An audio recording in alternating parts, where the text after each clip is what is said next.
Assalamualaikum warahmatullahi wabarakatuh. Waalaikumsalam warahmatullahi wabarakatuh. Bismillahi walhamdulillah. Wassalatu wassalamu ala sayyidina Rasulillah, sayyidina wa maulana Muhammad ibn Abdullah wa ala alihi wa sahbihi wa mawalah. Amma ba'du, subhanaka la ilma lana illa ma 'allamtana innaka antal alimul hakim. La haula wa la quwwata illa billahil aliyyil azim. Saudara-saudara kaum muslimin rahimakumullah. Ada 3 perintah Allah yang berangkai dalam Al-Quran, yang menurut para ulama tidak diterima yang satu apabila yang lain tidak dikerjakan. Di antaranya ayat aqimus shalah wa atuz zakah. Yang kedua ati'ullaha wa ati'ur rasulah. Dan yang ketiga ayat anishkurli wali walidayka.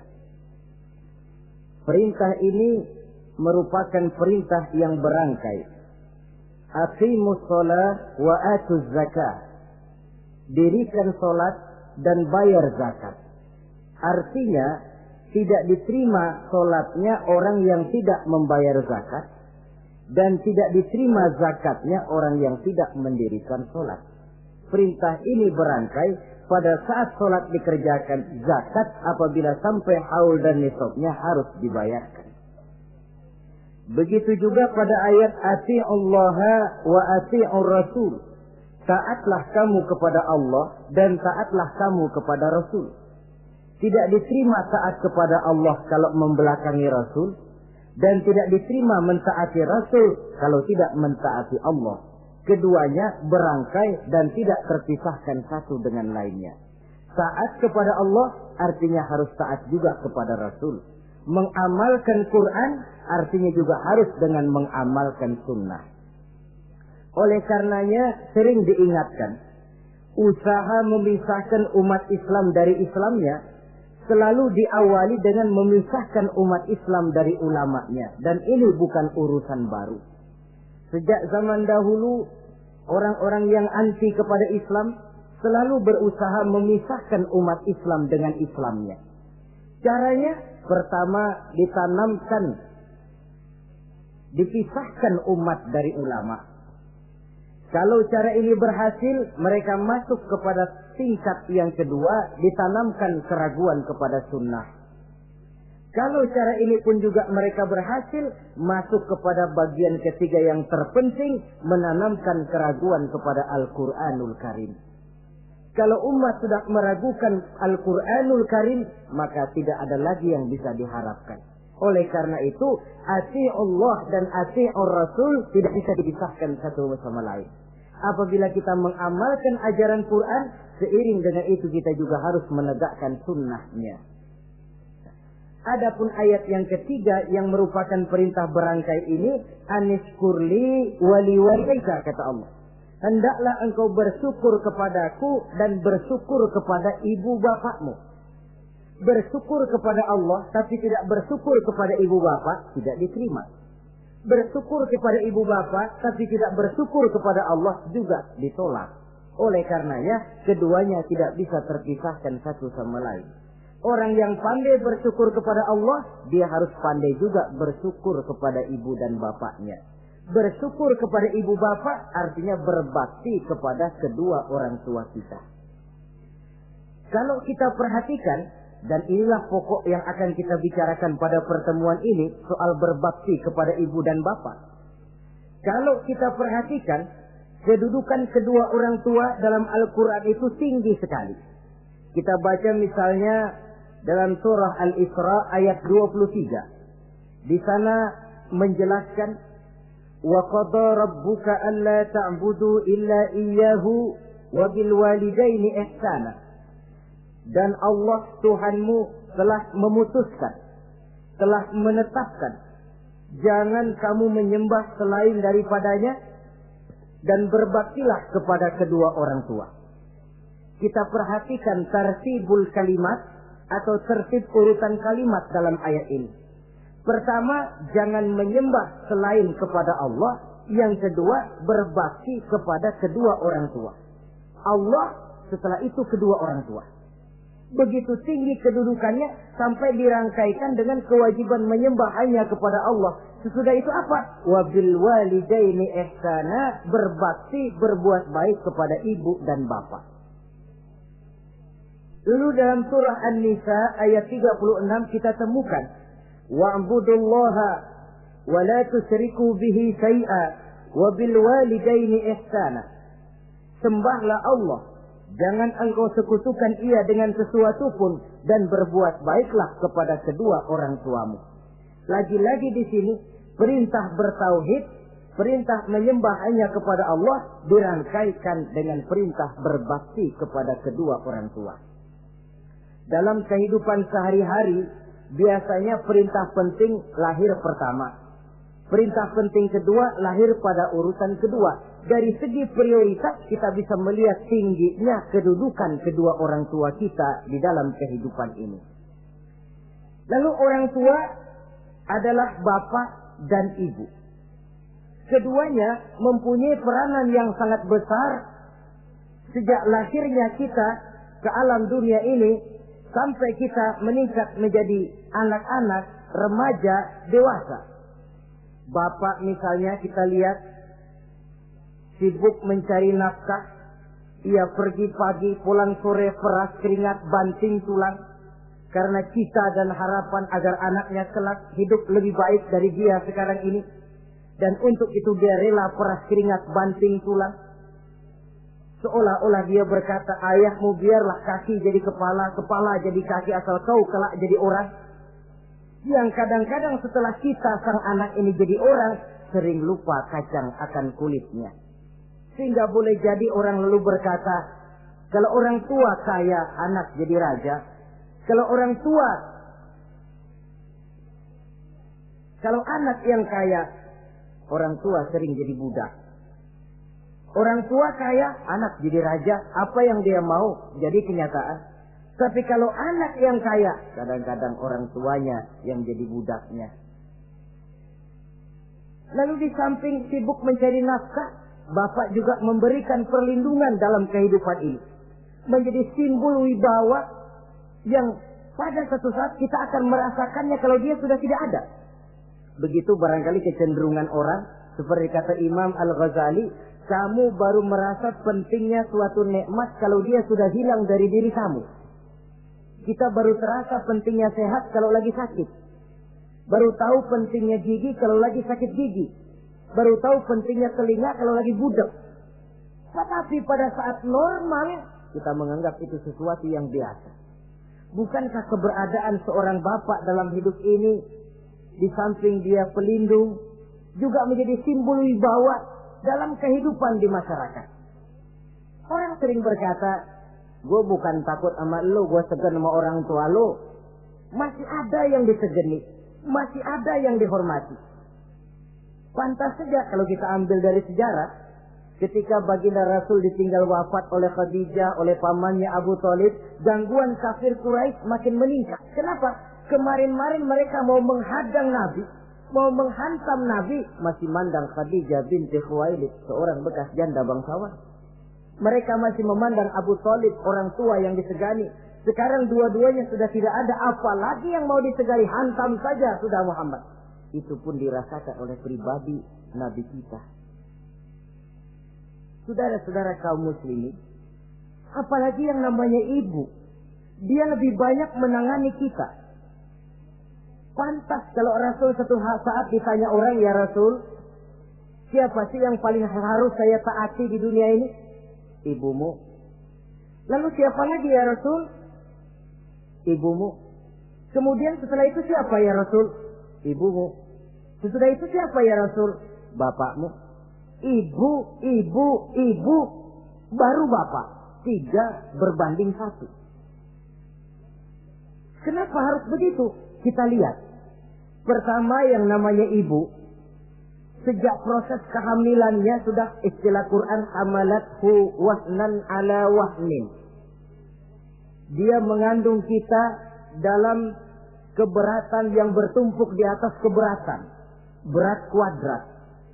Bahkan sebelum itu, sejak ngidam anaknya, ibu kita itu sudah kita siksa. Yang kepengen dimakan, yang bukan-bukan. Muntah, nggak karu-karuan. Keinginan yang tidak musim. Sampai ketika terjadi proses kehamilan. Dari hari ke hari hamilnya makin lama, makin berat, makin lama, makin besar. Kemana-mana dibawa. Belum pernah ditaruh. Ini berat mau ke pasar, taruh dulu sebentar. Tidak. Itu ya saudara, orang hamil itu ya, saya sendiri alhamdulillah belum pernah hamil. Tapi kalau kira-kira 2 kilo, itu ada itu. Umpama pengen ngerasain, cari kelapa yang beratnya kira-kira 2 kilo, jantung di perut kemana-mana bawa. Apa enak kayak begitu itu? Kehamilannya makin lama makin besar, makin lama makin besar. Tidurnya pun sudah serba sulit dan serba salah. Sampai dia kepada saat kelahirannya, saat melahirkannya, berhadapan dengan 2 pilihan. Kalau tidak hidup, mati. Dan seorang suami tidak pernah menghadapi saat-saat kritis macam gitu. Paling-paling waktu istrinya melahirkan, dia cuma nungguin di depan pintu. Bingung, gelisah, tapi masih sempat ngerokok. Si istri sudah pasrah berhadapan dengan kalau tidak hidup, mati. Saudara hadirin yang saya hormati, dalam pilihan itu dia lahirkan anaknya ke alam ini. Dan maha adil Allah. Andai kata pun seorang perempuan kalah dalam perjuangan ketika melahirkan anaknya, dia meninggal, dia mendapat pahala seperti orang yang mati syahid. Sebab orang mati syahid itu ada 3 macam. Ada syahid dunia akhirat. Ini orang yang pergi perang membela agama, niatnya karena Allah, dia gugur di medan perang, syahid dunia akhirat. Tidak usah dimandikan, dikafankan, disolatkan, dikubur dengan pakaian yang dia pakai, yang berlumur darah itu. Yang kedua, ada orang mendapat syahid akhirat. Artinya, mendapat pahala seperti pahalanya orang yang mati syahid.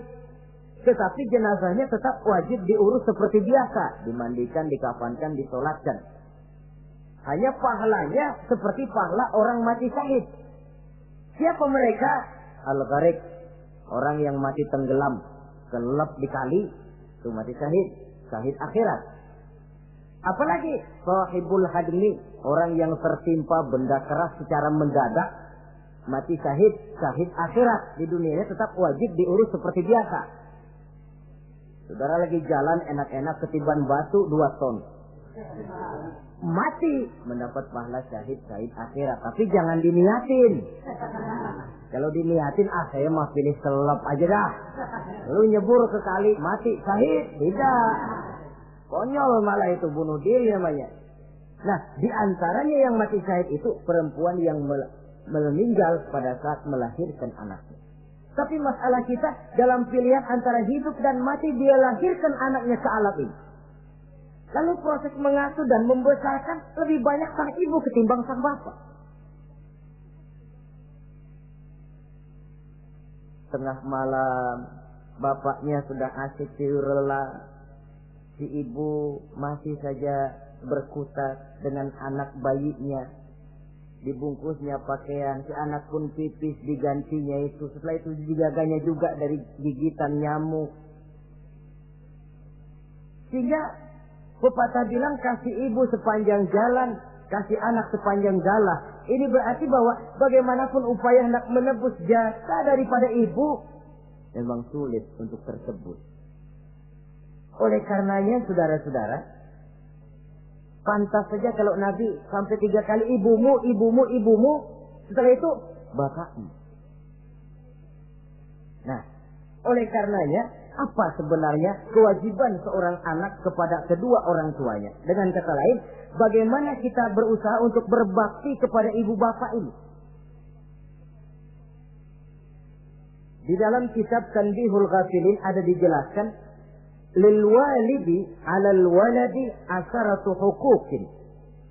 Orang tua mempunyai 10 hak terhadap anaknya. Dengan kata lain, kewajiban anak kepada orang tuanya ada 10. Pertama, at-ta'am in ihtaja. Memberikan kedua orang tua makan kalau dia keduanya memerlukan makanan. Malah yang lebih ideal dia usahakan agar makanan yang diberikan kepada kedua orang tuanya lebih baik dari yang dia makan sendiri. Kita kadang-kadang beli juga kue, buahan, tapi kita sortir dulu. Ini rambutan yang kontes-kontes kasih babak sono. Saudara hadirin yang saya hormati,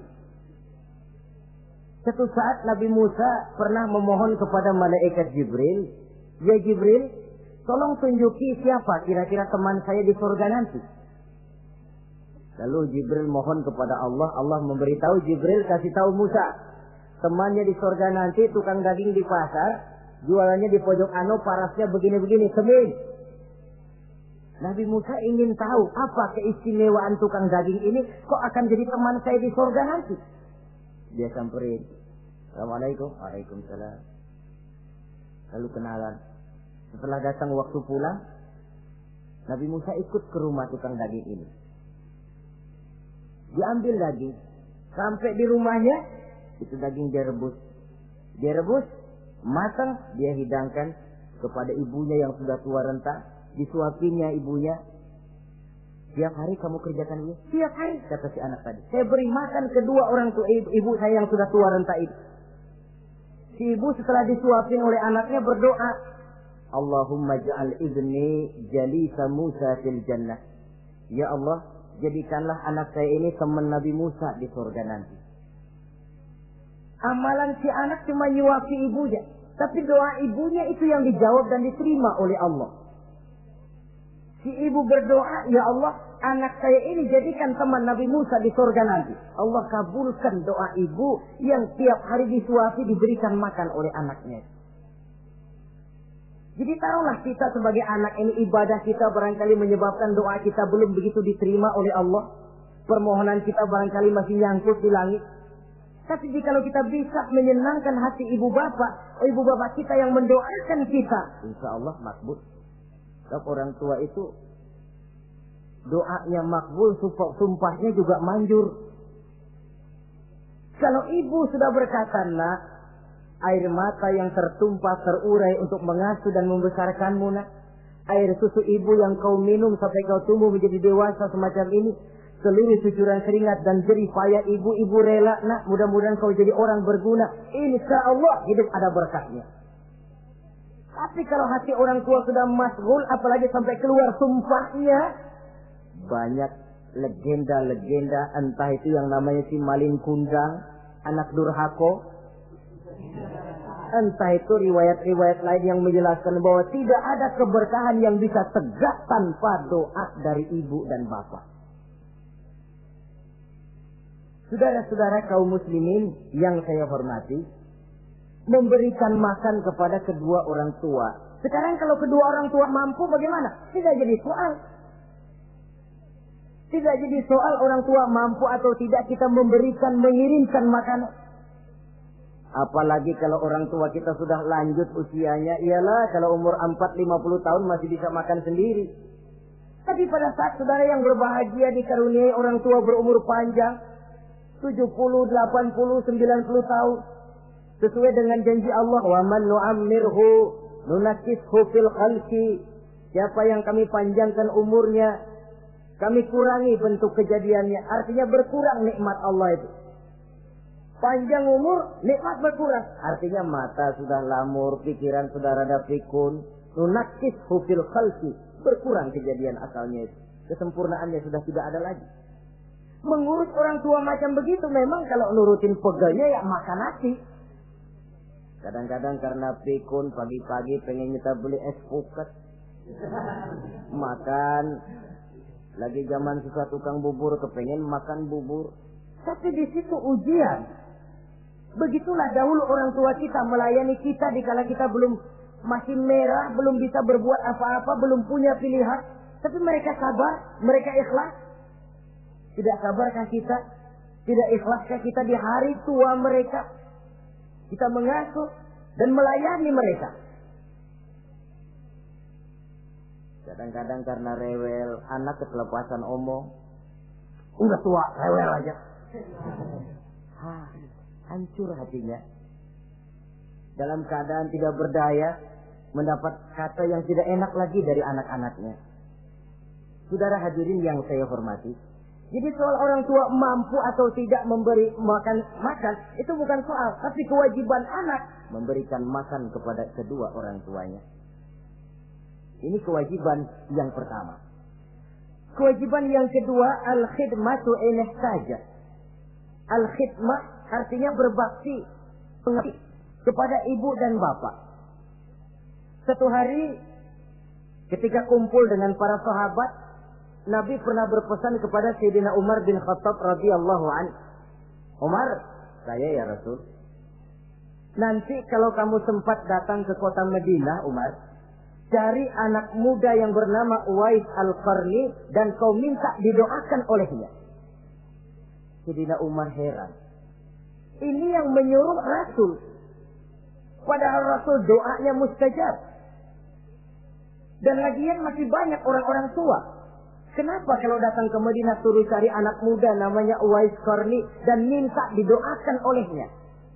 Apa keistimewaan Uwais Al-Qarni ini? Jadi ini pun juga alasan kata Nabi, aksiru minan nas bidu'ail khair fa innaka la tadri min ayyi fahin yuqbal. Banyak-banyaklah kamu minta doa kebaikan dari orang lain sebab kamu tidak tahu dari mulut yang mana doa diterima Allah. Menurut kita barangkali orangnya kere, nggak ada potongan, tapi kalau doanya diterima Allah, siapa yang sanggup menghalangi?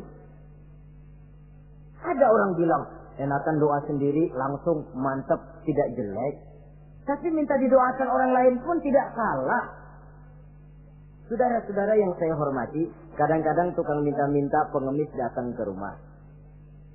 Kita kasih 100 rupiah, lalu keluar doanya kan, mudah-mudahan rezekinya bapak lancar dan segala macam. Ada orang yang nggak sabar, dia bilang, Allah kenapa saya, kamu doain dirimu sendiri aja dah, supaya besok jangan jadi pengemis lagi. Secara logika mungkin, secara logika. Tapi agama bukan cuma logika. Siapa tahu dan siapa yang bisa menghalangi kalau doa dari mulut tukang pengemis itu yang diterima Allah? Tidak seorang pun yang tahu.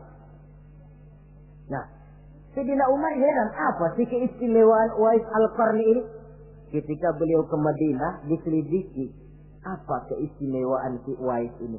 Masih muda, tapi saya oleh Nabi disuruh temuin dan minta didoakan olehnya. Nah, jadi dalam pandangan Allah itu ya nggak ngurus tuanya.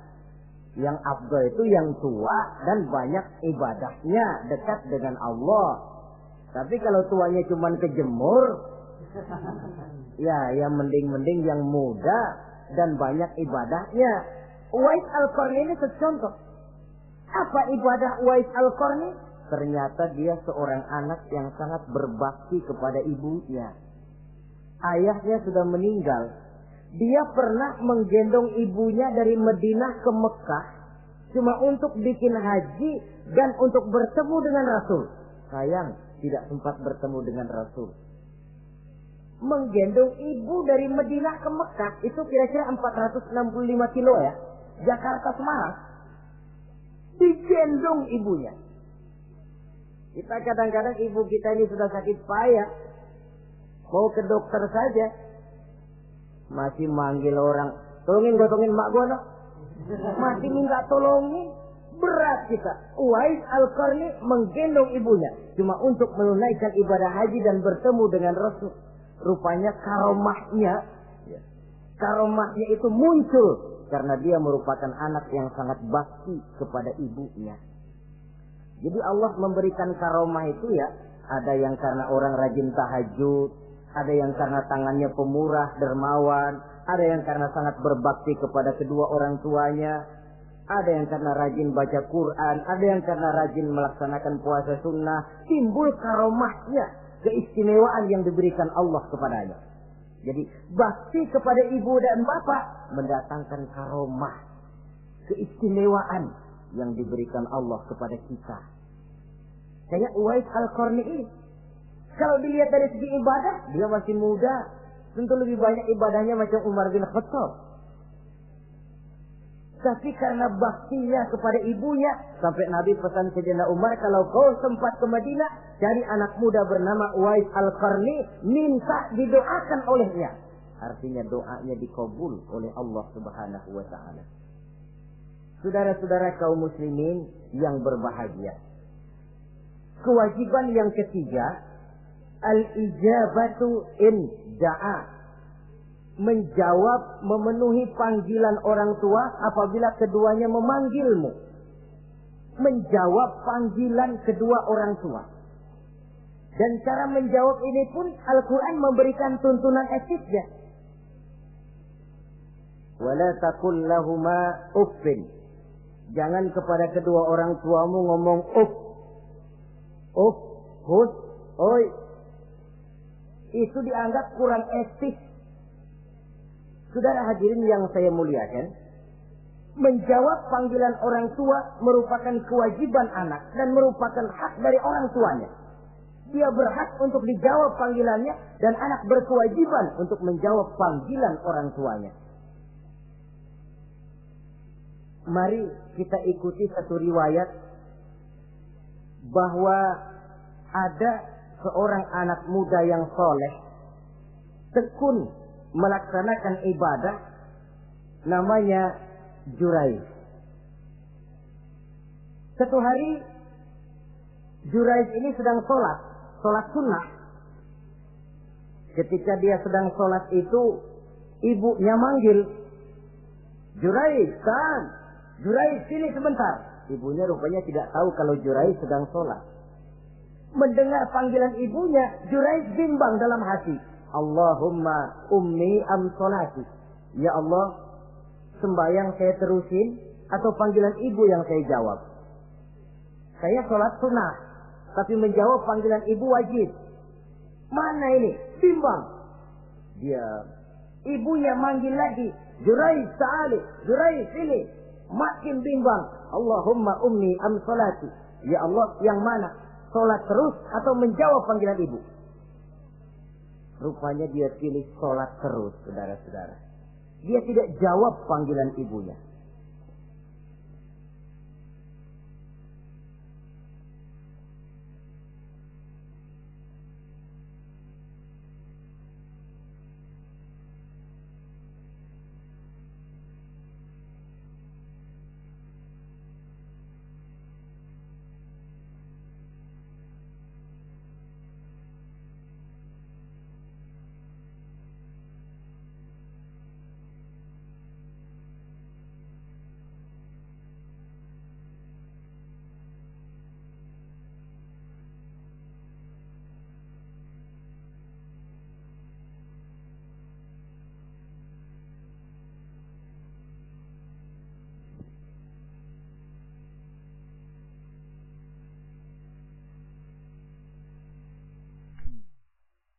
Karena panggilannya tidak dijawab ini, mangkel rupanya hati sang ibu. Ya Allah, Jurayj ini, saya lahirkan dia antara pilihan hidup dan mati. Saya asuh dan saya besarkan dia. Cuma saya panggil tidak mau menjawab, sakit hati saya. Keluar katanya, ya Allah, jangan mati Jurayj sebelum dia bertemu orang jahat. Nah, berlalulah riwayat ini. Hari berganti hari, bertukar minggu pergi datanglah bulan. Kesolehan anak muda yang bernama Jurayj ini terkenal ke seluruh kampung. Dan biasa, kalau ada orang yang soleh, apalagi dia masih muda, yang usil banyak. Dan yang usil ini selalu berusaha mencari jalan bagaimana menghancurkan Jurayj ini. Saudara hadirin yang saya hormati, akhirnya mereka begini aja. Jurayj kan masih muda, kita goda pakai harta. Ah, tidak mungkin. Jurayj itu bukan orang yang mata duitan, dia tidak akan luluh oleh harta. Kita tawarkan kedudukan, juga tidak bisa. Begini saja. Dia kan masih muda tuh. Iya. Umpanin perempuan aja dah. Kirim cewek yang agak kece.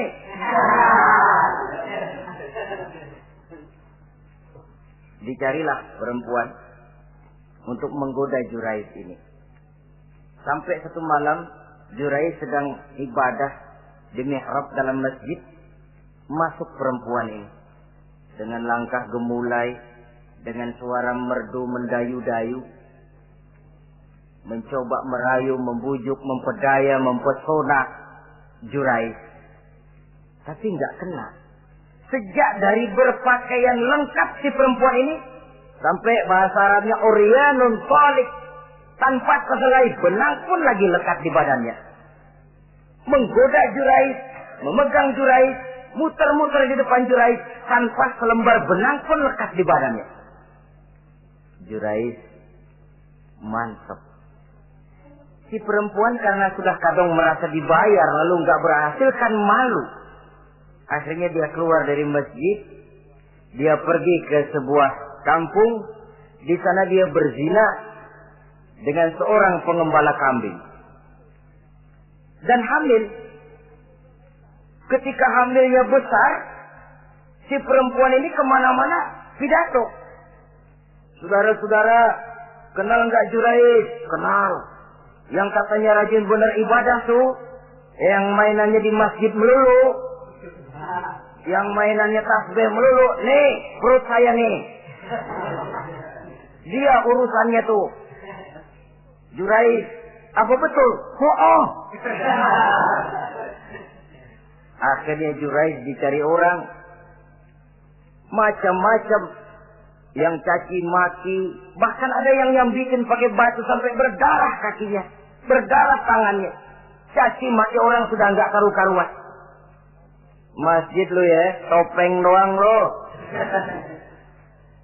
Saudara hadirin yang saya hormati, kita lihat di sini, Jurais sedang sholat sunnah, dipanggil oleh ibunya, tidak menjawab. Cuma itu ilatnya. Dan ibunya pun tidak tahu kalau Jurais sedang sholat. Keluar omongan yang tidak enak, dan omongan itu manjur. Kata Jurais, saudara-saudara begini, apakah di antara saudara-saudara ada yang lihat saya melakukan zina dengan perempuan ini? Tidak ada. Lalu atas dasar apa saudara menuduh saya? Ya pengakuan si perempuan tadi. Nggak bisa dong kalau nggak ada saksi. Sekarang begini saja. Bagaimanapun saya ngotot, saudara nggak percaya, kita tunggu saja sampai si bayi ini lahir. Kita tanya dia nanti siapa bapaknya. Baiklah kalau begitu. Ditunggulah saat kelahiran sang bayi. Begitu bayi itu lahir ke alam ini, bron merah, masih orok. Setelah dibersihkan, ditekan perutnya oleh Jurais. Ya gulam, kul man abuk. Bayi, tolong kasih tahu siapa bapakmu. Dengan izin Allah itu orok, bayi yang masih merah ngomong, bapak saya tukang ngangon kambing di kampung Ano. Kata Jurais tuh kan, gua tuh juga bukan gua ya. Gak percaya sih ente, main sabot aja. Begini akhirnya nih, ternyata sedang sholat sunnah dipanggil, tidak menjawab, ibunya mangkel, keluar omongan tidak enak, itu masih manjur. Apalagi kalau nggak lagi ngapa-ngapain, dipanggil nggak jawab, atau menjawab dengan panggilan yang nyakitin hati, tentu saja lebih manjur lagi ucapan orang tua kita itu.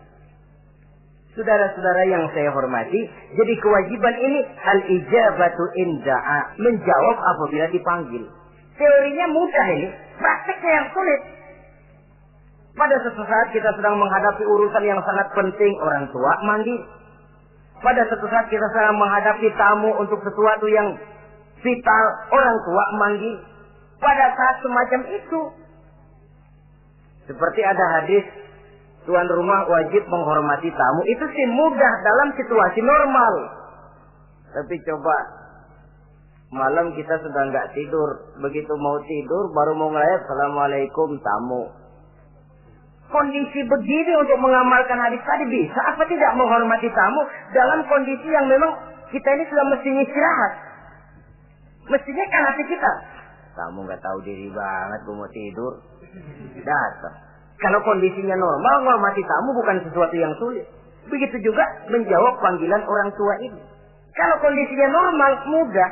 Tapi dalam kondisi di mana kita berhadapan dengan pilihan ini atau ini, di situ akan kelihatan bakti anak kepada kedua orang tuanya.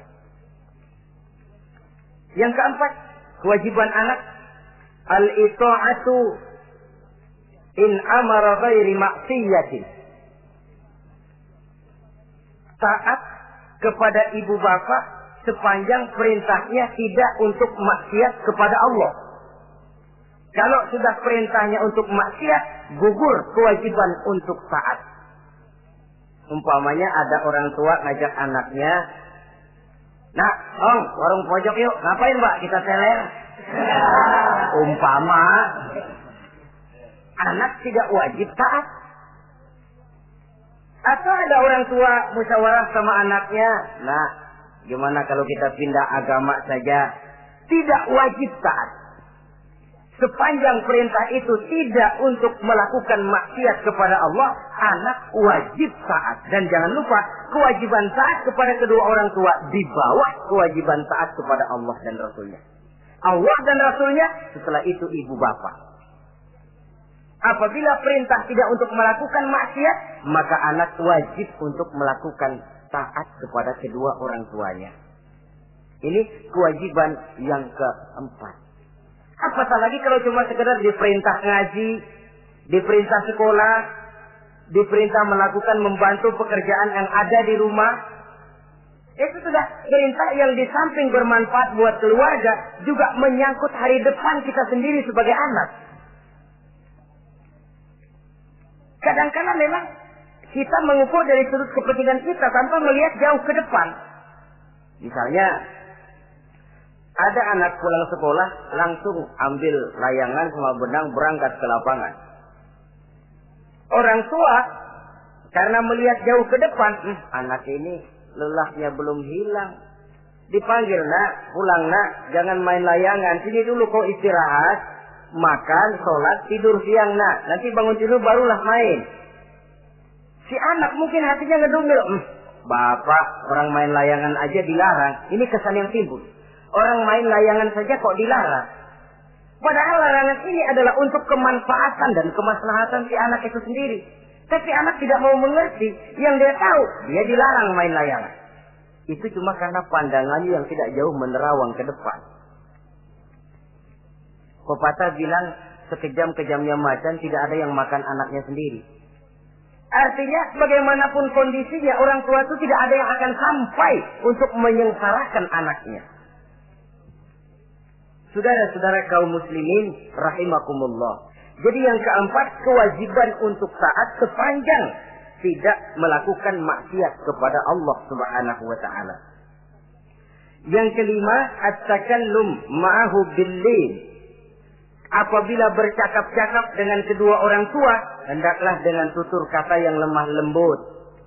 Wala tanharhuma wala taqul lahuma uffin wa qul lahuma qawlan karima.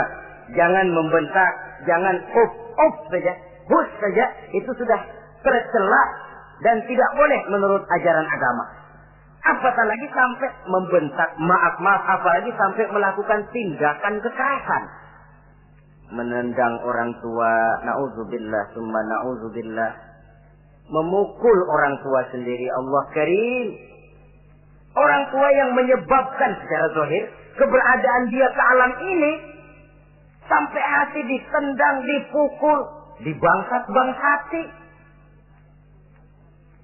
Tidak ada kedurhakaan yang lebih berat selain daripada kedurhakaan kepada kedua orang tua sesudah orang menyekutukan Allah. Sehingga pantas kalau Nabi memberikan vonis, ridullah fi ridul walidain wa suhtullah fi suhtil walidain. Keredoan Allah di dalam keredoan ibu bapak, dan murka Allah pun berada dalam kemurkaan ibu bapak. Ibu bapak ridho, Allah insya Allah ridho. Ibu bapak murka, Allah murka. Jadi kebahagiaan apa yang bisa kita tegakkan dalam hidup tanpa restu dan doa kedua orang tua kita? Si anak mungkin karena pendidikannya lebih tinggi, pengalamannya lebih luas, pergi ke mancanegara, bisa segala macam bahasa, dididik secara canggih. Tapi apakah itu lalu berarti dia harus memalingkan diri dari kedua orang tuanya? Sama sekali tidak. Disinilah unsur yang namanya keberkahan. Maka sering dijelaskan orang tua adalah keramat hidup. Kita sering ziarah. Ya kadang-kadang kalau yang diziarahi kiai ya lumayan. Kadang-kadang yang diziarahi dukun yang sembahyang aja enggak. Cari mbah ano, cari ambah ano, cari keramat ano, cari keramat ini, cari keramat itu. Dan jangan lupa di beberapa daerah yang namanya kiai itu ya, yang disebut kiai, bukan cuma orang yang ngerti agama. Ya kalau saudara ke keraton Jogja mana segala gerobak namanya kiai. Iya toh, kereta kencana itu. Degung namanya kiai. Lalu jangan lupa itu. Misi Zending pertama namanya juga Kiai Sadrak itu. Kiai, tapi misi Zending. Kalau di sana itu kiai itu panggilan untuk yang dipertua. Kita ziarah cari keramat Mbah Buyut, Mbah Sapu Jagat, Mbah Brojo, macam-macam Mbah. Tapi kita lupa di rumah kita ada keramat hidup. Siapa itu? Ibu bapak kita. Sebelum jauh-jauhlah berziarah ke tempat-tempat yang lain, di rumahku ada keramat yang hidup. Ibu dan bapak kita sendiri. Keramat hidup. Dengan doanya, hidup jadi berkah. Tapi kalau kita sakiti hatinya, hidup ini lalu jadi sempit, jalan bagai tertutup. Maka berbahagialah seorang anak apabila dia sudah sanggup melakukan satu bakti yang bisa menyenangkan hati kedua orang tuanya. Bercakap-cakap, berbicara dengan lemah lembut. Kadang-kadang di sebagian daerah ya sudah jadi kebiasaan. Manggil orang tuanya pakai elu aja. Bapaknya dianggap CS. Salaman juga main kedet aja. Halo be. Di samtu bapaknya nggak boleh melek, main buat aja. Dari panggilan saja, saudara hadirin yang saya muliakan, sudah memberikan cermin. Sebab bahasa adalah cermin dari pribadi orang. Kalau kepada orang tua kita sendiri kita memakai bahasa yang kasar, cermin bahwa pribadi kita memang pribadi yang kasar. Jadi pantas kalau agama mengatakan, apabila kedua orang tuamu sudah mencapai usia lanjut, fala tanharhuma, jangan membentak, wala taqul lahuma uffin, jangan berbicara uff, wa qul lahuma qaulan karima, sampaikan berbicara kepadanya dengan qaulan karima, kata-kata yang mulia, bukan kata-kata yang bagus dan indah diminta, qaulan karima, kata-kata yang mulia. Ya Allah, luhur indah betul bahasa Quran ini. Berbicara kepada kedua orang tua dengan kata-kata yang mulia. Jadi sekedar itu saja tidak boleh, konon lagi sampai membentak. Termasuk orang tua ini yang mertua. Kalau orang tua kan tiga loh. Orang tua yang menyebabkan kita lahir ke dunia, ibu bapak kita. Orang tua yang mempercayakan anaknya kepada kita, mertua kita. Dan orang tua yang mendidik kita, guru kita. Ketiganya berfungsi orang tua. Kewajiban ini juga berlaku. So, mertua kan cuma sekedar istilah. Pada hakikatnya dia adalah orang tua kita juga. Jangan lalu berbeda karena cuma dia bapaknya istri kita. Sama saja. Kalau kepada orang tua sendiri menghormati, lalu kepada mertua kita kurang begitu perlu, itu sudah satu sikap yang tidak adil. Tentu itu akan menyakiti hati istri. Atau kalau dia istri, akan menyakiti hati suami. Berkata dengan kata-kata yang mulia. Saudara-saudara, yang keenam, in ihtaja ilal kiswah kasahu in qadar 'alaiha. Kalau dia perlu pakaian, berikan pakaian walaupun dia sendiri mampu membeli. Nah, antarin bapak beli kacamata yuk. Ayo pak, Sudah sampai di toko kacamata, bayar oleh anaknya. Walaupun si bapak punya duit dan si bapak yang ngajak beli, kewajiban anak, bayarin. Jangan mentang-mentang bapaknya cuma minta dianterin, bener-bener nganterin. Bapaknya ngeluarin dompet cuek aja. Mana ada kembalinya, Pak? Wah, kembalinya ditarik. Ya, kalau anak belum punya penghasilan ya wajar. Yang kita maksud di sini, anak sudah mandiri dan punya penghasilan yang memadai, bahkan mencukupi untuk membantu orang tuanya. Saudara hadirin yang saya muliakan, dan ini juga, kalau memang bisa, seharusnya orang tua kita pakaikan yang lebih baik dari yang kita pakai sendiri. Kalau bisa. Sebab nantinya, sikap kita kepada orang tua kita itu akan jadi bahan bibir di masyarakat. Ya, no ya, dia enak-enakan orang tuanya begitu aja ya. Mungkin di depan kita orang tidak bicara, tapi di belakang kita. Kok tegel ya? Kok sampai hati ya? Dia enak-enakan berdiri di Menara Gading, tapi orang tuanya tiap hari kerja begitu berat. Saudara hadirin yang saya hormati, sekali lagi, di depan kita orang mungkin tidak berani bicara, tapi di belakang itu akan jadi buah bibir. Ini dari segi kita memelihara muru'ah.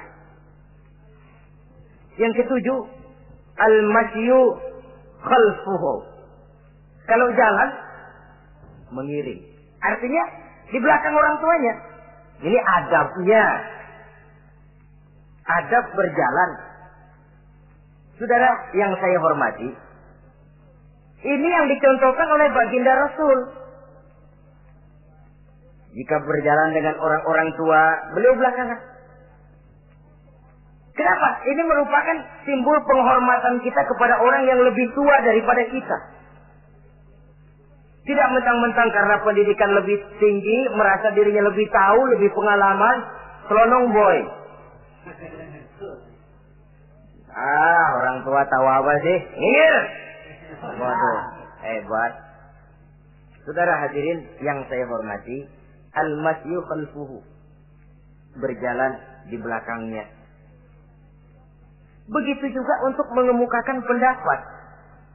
Kalau suatu saat orang tua mengajak musyawarah, dengarkan dulu omongannya, tangkap seluruhnya.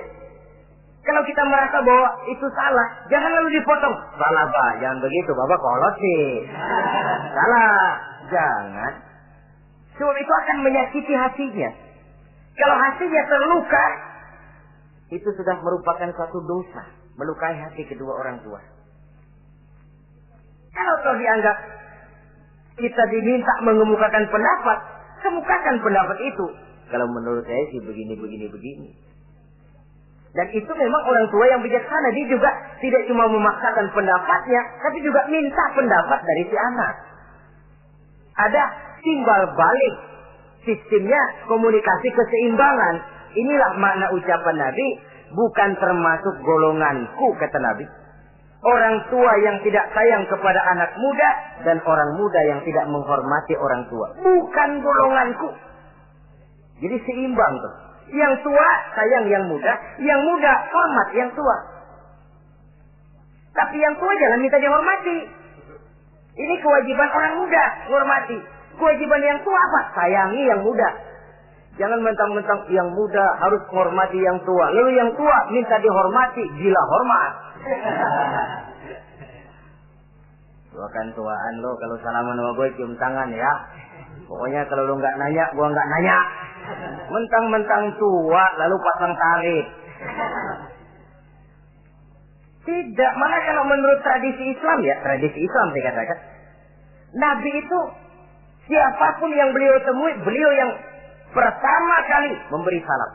Sebab bila dua orang muslim ketemu, yang terbaik adalah yang pertama ngasih salam. Si A, si B ketemu. Siapa yang paling baik di antara keduanya? Yang duluan ngucap salam. Jadi berebut ngucap salam. Kita zaman sekarang kadang-kadang kita sudah assalamualaikum yang nyautin kayak sirawan. Mukanya pakai ditekuk. Kita sudah yang muda mau menghormati, yang tua malah gila hormat. Yang muda jangan cuma minta disayangi, tapi nggak sanggup menghormati yang tua. Sistem keseimbangan. Yang tua sayang yang muda hormat kepada yang tua. Kalau ini terwujud, nikmat kehidupan bermasyarakat ini. Kadang-kadang kan pincang, yang tua nggak sayang sama yang muda. Ada bakat-bakat terpendam yang mau maju dianggap saingan. Kalau yang begini maju rusak gua nih. Lalu diseken. Lalu yang muda pun karena merasa pendidikan lebih tinggi, pandangan lebih luas, nyelongcong jadinya. Kurang ajar sama yang tua. Timbul gap, timbul misunderstanding, salah pengertian. Kalau sudah begitu, kesatuan dan persatuan sulit diwujudkan. Maka usaha pun lalu tidak seperti yang seharusnya. Saudara-saudara yang saya hormati, yang ke-8 sekarang, kewajiban anak itu apa? Al-irda'u lahu bima radiya li nafsihi. Mencari keredoan dari orang tua tentang sesuatu yang dia ridho. Artinya, orang tua kita senang apa? Kita berusaha senang itu. Mengukur orang tua itu dengan diri. Ukurannya diri.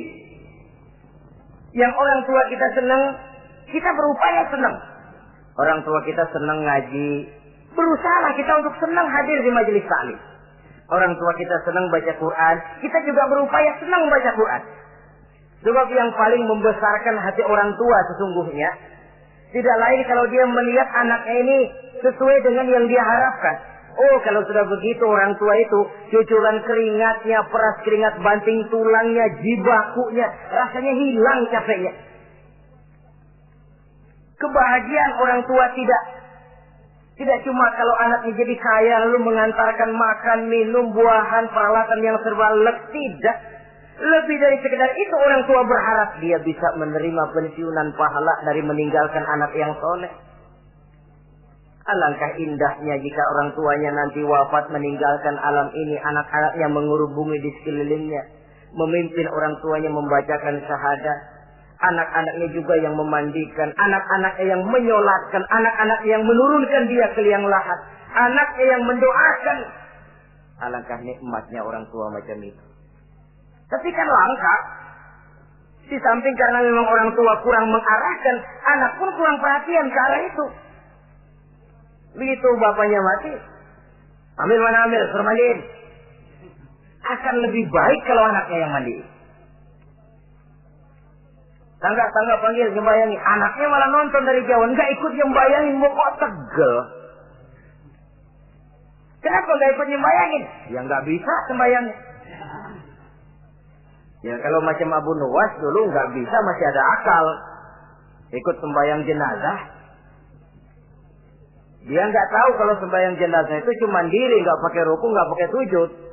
Imam takbir dia takbir, begitu takbir kedua dia kira ruku dia.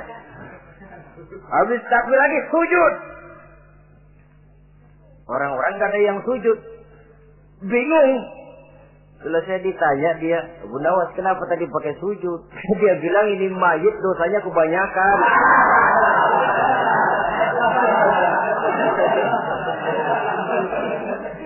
Jadi kalau nggak pakai sujud dosanya nggak diterima katanya. Dosanya nggak diampuni kalau nggak pakai sujud. Makanya saya pakai sujud. Itu sih akal-akalan. Jawaban orang kepepet namanya. Saudara hadirin yang saya hormati, baiklah ya. Yang ke-9, al-ikrahu lahu bima yakrahu li nafsihi. Membenci apa yang dibenci oleh orang tuanya. Orang tua kita nggak senang judi, jangan dekati judi. Orang tua kita nggak suka minuman keras, jangan cekek botol. Orang tua kita nggak senang kalau kita pulang sampai pagi misalnya, jangan pulang pagi. Orang tua kita nggak senang kita hanyut dalam arus pergaulan bebas, batasi pergaulan untuk menjaga hatinya. Kalau kita senang, tapi di depan orang tua kan harus berusaha menjaga hati kedua orang tua kita. Ini tidak berarti bahwa di depan orang tua baik lalu di belakang orang tua merdeka. Kalau di depan orang tua mah kalem, begitu orang tua hilang merdeka. Lalu berbuat semau-maunya, tentu tidak. Lalu yang ke-10, ad-du'a lahu bil maghfirah kullama da'a li nafsihi. Mendoakan kedua orang tuanya tiap kali dia mendoakan dirinya. Ya, kewajiban anak tidak lupa tiap kali berdoa untuk dirinya, orang tuanya disertakan. Rabbighfirli wali walidayya, ampuni saya dan ampuni dosa ibu bapak saya. Pak, itu kalau orang tua masih hidup, ya. Sekarang kalau orang tua sudah meninggal, bagaimana berbaktinya? Gampang. Pertama, antasila akrabaihima, bersilaturahmi dengan kerabat yang ditinggalkan oleh orang tuanya. Jadi jangan setelah orang tua mati lalu kehabisan obor. Orang tuanya kita senang, anaknya kita benci. Sama aja ngebenciin orang tuanya. Kan sering kejadian begitu. Zaman orang tuanya masih hidup, kawan medok, kawan lengket, orang tuanya udah mati, turunannya malah dimusuhin. Itu juga nyakitin orang yang sudah meninggal. Bersilaturahmi dengan kerabat yang ditinggalkan. Yang kedua, kalau orang tua sudah meninggal, cara berbuat baiknya bagaimana? Antastaghfira lahuma wa tad'u lahuma. Mohon ampun dan mendoakan keduanya. Itulah jadi orang soleh nikmatnya. Sudah mati pun orang kita masih kebagian doa. Orang soleh kemana-mana didoakan orang. Dia lagi tidur, ada yang sembahyang. Dalam tahiyat dia baca, Assalamu alaina wa ala ibadillahi sholihin. Ya Allah, berikan keselamatan kepada kami dan kepada hamba-hambamu yang soleh. Ini orang yang soleh, semua orang soleh kebagian doa itu. Walaupun dia lagi tidur, tidurnya didoakan orang. Dia sudah mati, kuburnya diziarahi orang, dibacakan doa. Lain kalau bajingan, liwat di kuburannya orang, serem. Bajingan kemarin mati dipendam di sana. Lu jangan lewat sana, lu kesurupan. Liwat orang, ngeri. Bagaimana lagi mau mendoakan? Yang ketiga, orang tua yang sudah meninggal itu cara berbaktinya, wa anta tasaddaqu lahuma. Kalau ada rezeki, bersedekah atas nama keduanya. Pak, 100.000 untuk pembangunan masjid, saya lihat pahalanya untuk almarhum kedua orang tua saya. Insya Allah sampai. Kalau tidak sampai, Rasul tidak akan mengajarkan badal haji. Untuk apa? Diajarkan badal haji artinya amalan orang yang masih hidup ada kaitannya dengan orang yang sudah meninggal. Bersedekah atas nama kedua orang tua. Saudara hadirin yang saya muliakan, mudah-mudahan Allah menjadikan kita anak yang bisa berbakti kepada kedua orang tua kita. Amin. Ini sajalah pertemuan kita yang singkat ini. Terima kasih atas segala perhatian dan mohon maaf atas segala kekurangan. Usikum wa nafsi bi taqwallah. Wassalamualaikum warahmatullahi wabarakatuh. Waalaikumsalam warahmatullahi wabarakatuh.